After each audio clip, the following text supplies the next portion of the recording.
My name's Elizabeth, and I just turned 17 when my life took a wild turn. Let me paint you a picture of my family. On the surface, we seemed decent enough. Dad worked his ass off, and Mom stayed home. I had a little sister, Amy, who was 12 years younger than me. Dad was a big shop manager at this company that belonged to my maternal grandmother. Grandma was a real go-getter. She started with a chain of laundromats, then expanded into making household chemicals and detergents for laundries. When she decided to retire, she offered the business to Mom. But she wasn't interested. So Dad stepped up and took over the company. That's when things started to get complicated. I remember the day it all went to shit. I was in my room, trying to focus on homework, when I heard Mom screaming at Dad downstairs. "You're nothing but a loser, John. This is my house, my family's business. You should be grateful I even let you run it." Things got worse over the next few weeks. Mom and Dad barely spoke to each other, and when they did, it usually ended in a shouting match. I tried to keep Amy distracted, but even at 5, she knew something was wrong. Then came the day that changed everything. I came home from school to find Dad in the living room, a suitcase at his feet. "Dad?" My voice cracked. "What's going on?" He walked over to me, pulling me into a tight hug. "I'm sorry, sweetheart. I can't stay here anymore. It's not good for anyone." I felt like I couldn't breathe. But what about Amy? What about me? Dad pulled back, his eyes shiny with unshed tears. "I love you both so much. Never forget that. But sometimes love isn't enough." He kissed my forehead, then walked over to Amy, who was watching us with wide, confused eyes. He knelt down, hugging her tightly. "Be good for your big sister, okay, pumpkin?" And just like that, he was gone. The door closed behind him with a finality that left me feeling hollow. Mom came home an hour later. When I told her Dad had left, she didn't seem surprised. She just nodded, like she'd been expecting it. "Good riddance," she muttered. "Mom, I couldn't believe what I was hearing." "How can you say that?" She turned to me, her eyes hard. "Your father cheated on me, Elizabeth. Multiple times. I couldn't take it anymore." That night, as I lay in bed, I could hear Mom on the phone in her room. She was laughing, sounding happier than I'd heard her in months. I wondered who she was talking to, but I was too exhausted to care. Just when I thought things couldn't get any more complicated after Dad left, Mom dropped another bombshell on us. "Girls," she announced one morning over breakfast, "I have some news. I'm getting married." I nearly choked on my cereal. "What? Mom, Dad's only been gone for 2 months." She waved her hand dismissively. "Sometimes, true love comes unexpectedly, Elizabeth. You'll understand when you're older." Robert moved in a week later. He was, okay, I guess. Tall, good-looking in that generic way that makes people say, "Oh, he seems nice." But something about him rubbed me the wrong way from the start. He made an effort with Amy, playing games with her and helping her with her homework. But with me? It was like I barely existed. Meanwhile, changes were happening at the company too. Mom had taken over after Dad left, and she brought Robert in to work with her. They seemed to make a good team, always huddled together, discussing business strategies. I tried to focus on my own life, school, friends, the usual teenage stuff. But it was hard to ignore the nagging feeling that I was becoming invisible in my own family. Things came to a head when Mom and Robert announced they were opening a new branch of the company in another city. "We're moving," Mom told me one evening. "It's a great opportunity for the business. As for you, Robert and I have been talking, and we think it might be best if you stay here." I couldn't believe what I was hearing. "Stay here? Without you?" "It's just that the new house won't have much space," she explained hurriedly. "And you're almost done with school. It wouldn't make sense to transfer now, right before your exams." I felt like I'd been punched in the gut. "So where am I supposed to live? On the street?"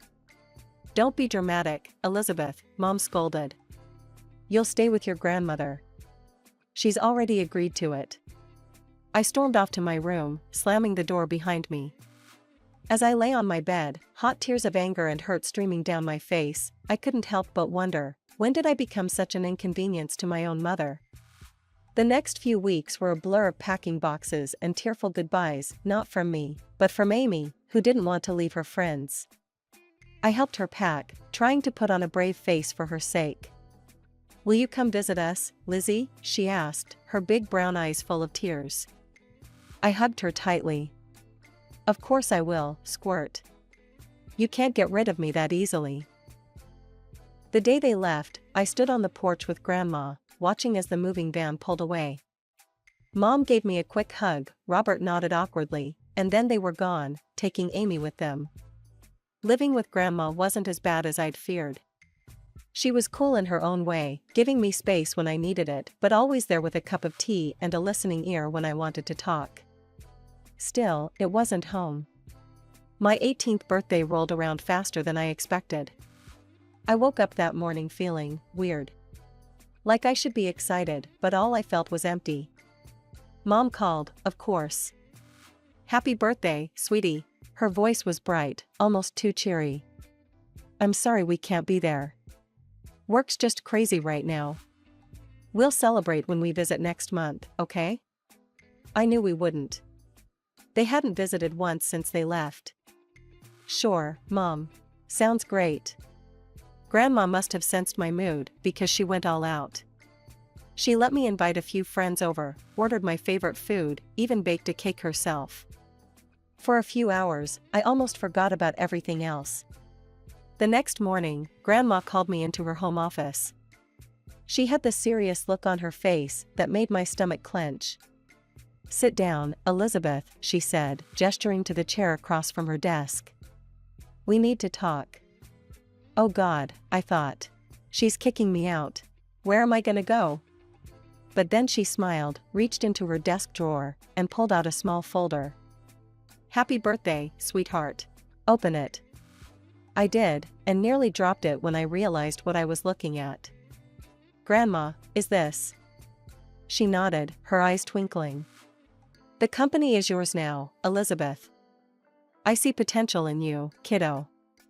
You've got a good head on your shoulders, and I know you'll do right by the business. But Mom and Robert, they're running it now." Grandma's face hardened slightly. "They're running a branch. The main company, the heart of it all? That's yours now." I sat there, stunned. Me, barely 18, owner of a multi-million-dollar company? It felt like a dream. Or a nightmare. I don't know what to say. Grandma reached across the desk, squeezing my hand. "You don't have to say anything. Just promise me you'll give it your all." I nodded, still in shock. "I will. I promise." She sat back, satisfied. "Good. Now, I've got one more piece of advice for you, and I want you to listen carefully." I leaned in, hanging on her every word. "Call your father. There's more to that story than you know. Talk to him. Take him on as a consultant if you want. But hear him out." It took me a week to work up the courage to call Dad.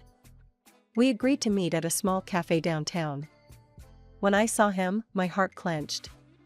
He looked older, tired, but his eyes lit up when he saw me. There was an awkward silence. Then, suddenly, everything came pouring out. The divorce, Mom's remarriage, the move, Grandma's gift. Dad listened, his face a mix of emotions. When I finished, he took a deep breath. "Lizzie, there's something you need to know about the divorce." And then he told me everything. How Mom had never respected him, constantly nagging and putting him down. How she called him a loser, made him feel worthless. How, after one particularly bad fight, he'd gotten drunk and made the biggest mistake of his life. "I cheated on her," he admitted, his voice heavy with shame. "Once. I regretted it immediately, but your mother, she used it against me. Threatened to sue, to take everything. She demanded I leave, give her all the property, leave you kids. She even wanted alimony. I sat there, stunned. This didn't sound like the mother I knew. Or thought I knew. Why didn't you fight it? I asked. Dad's eyes met mine, full of sadness and love. Because of you and Amy. I didn't want you to go through a messy, public divorce. I thought it would be easier this way. As we talked, I felt a weight lifting off my chest. For the first time in a long time, I felt like I had my dad back. Before we left, I took a deep breath and asked, Dad, how would you feel about helping me with the company? As a consultant? The smile that spread across his face was answer enough. The months flew by in a whirlwind of studying, exams, and late-night cram sessions. Before I knew it, I was standing on the stage at my high school graduation, diploma in hand. Grandma was in the audience, beaming with pride. Mom and Robert were conspicuously absent, but I'd learned not to expect much from that quarter. As summer rolled in, I threw myself into college applications. With Grandma's encouragement and Dad's long-distance support, I set my sights high. When the acceptance letters started rolling in, I could hardly believe it. But the real shocker came when I got the financial aid package from my top choice. Full ride, I breathed, staring at the letter in disbelief. Grandma whooped, pulling me into a bear hug. I knew you could do it, kiddo. All those late nights and competitions paid off. I'd chosen to major in business management. It seemed like the smart choice, given that I now had a company to run. The idea still felt surreal, but I was determined to make Grandma proud. To celebrate my college acceptance, Grandma insisted on throwing a little party. Just the two of us, some fancy takeout, and a bottle of sparkling cider. Grandma wasn't about to let me drink champagne, even if I was legally an adult now. We were halfway through our meal when the doorbell rang. Grandma frowned, clearly not expecting anyone. I'll get it, I said, putting down my fork. I opened the door and felt my stomach drop. There, looking annoyed and impatient, stood my mother and Robert. Before I could say anything, they brushed past me into the house. Mom didn't bother with pleasantries. Mother, we need to talk about the company. Now. I watched, stunned, as Mom launched into a tirade. She didn't even glance my way, didn't ask about graduation or college. It was like I wasn't even there. Why can't we access the main accounts, she demanded.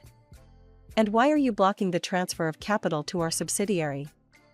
Grandma's eyes narrowed. Because it's not your decision to make anymore, Helen. The company belongs to Elizabeth now. She's the one who'll decide its future and manage its finances. The room went dead silent. The tension in the room was palpable after Grandma's revelation about the company. I watched as a series of emotions flashed across Mom's face, shock, anger, and then, calculation. Suddenly, her entire demeanor changed. Elizabeth, sweetheart, she said, her voice soft and sickly sweet. I've missed you so much. Why don't you come live with us? I blinked, caught off guard by this sudden change. Mom stepped closer, reaching out as if to touch my arm. I instinctively stepped back. We've settled in so nicely in the new city. We have a beautiful house, and there's a room just for you. We could set up a desk, get you a new computer for your studies and work. No, Mom, I said, my voice steady. I'm happy here. I have my friends, my school. And Grandma needs me. Mom's smile faltered for a second before she rallied. Well, if that's the issue, we could always move back here. We could live in our old house, just like before. Wouldn't that be nice? I shook my head. It's not about the house, Mom. It's everything. I saw the anger building in her eyes, barely contained. Before she could speak, I decided to ask the question that had been burning inside me for months. Mom, why did you really divorce Dad? She stiffened, caught off guard. Well, your father, he cheated on me. Multiple times. I was tired of it. He abandoned us for his mistress, didn't even pay alimony. That's not true, I said. Dad told me everything. There was only one time, and it was because of how you treated him. He didn't abandon us, you kicked him out. And he's been paying alimony regularly. Mom's face contorted with rage. How dare you? You ungrateful little brat. You have no right to meddle in my personal life. Everything here belongs to me, and I decide who lives where. Grandma, who had been quietly watching this exchange, finally stepped forward. Her voice was calm but filled with a steel I'd never heard before. That's quite enough, Helen, she said. You seem to have forgotten a few key points. This house? The company? They belong to me, not you. I gave the company to Elizabeth because I trust her judgment far more than I trust yours right now. I think it's time for you to leave. I watched, a mix of emotions swirling in my chest, as Grandma firmly ushered Mom and Robert out of the house. The door closed behind them with a final sounding click. As we stood there, I felt a strange mix of sadness and relief wash over me. I'd lost something today, the last illusions I had about my mother. But I'd gained something too. A certainty about my path forward, and the knowledge that I wasn't alone on it. What now? I asked, my voice muffled against Grandma's shoulder. She pulled back, giving me a small smile. Now we get back to celebrating your college acceptance. And tomorrow, we start planning for your future, your real future, not the one your mother tried to force on you. The morning after the confrontation with Mom and Robert, I woke up to the sound of voices downstairs. Curious, I crept down the stairs and peeked into the living room. To my surprise, I saw Dad sitting on the couch, deep in conversation with Grandma. As I sat down next to them, Grandma explained why she'd called Dad over. I've been thinking about Amy, she said. Your mother, well, I'm not sure she's in the best position to care for her right now. I've suggested that your father seek custody of Amy. I felt a surge of hope. Really? Dad, are you going to do it?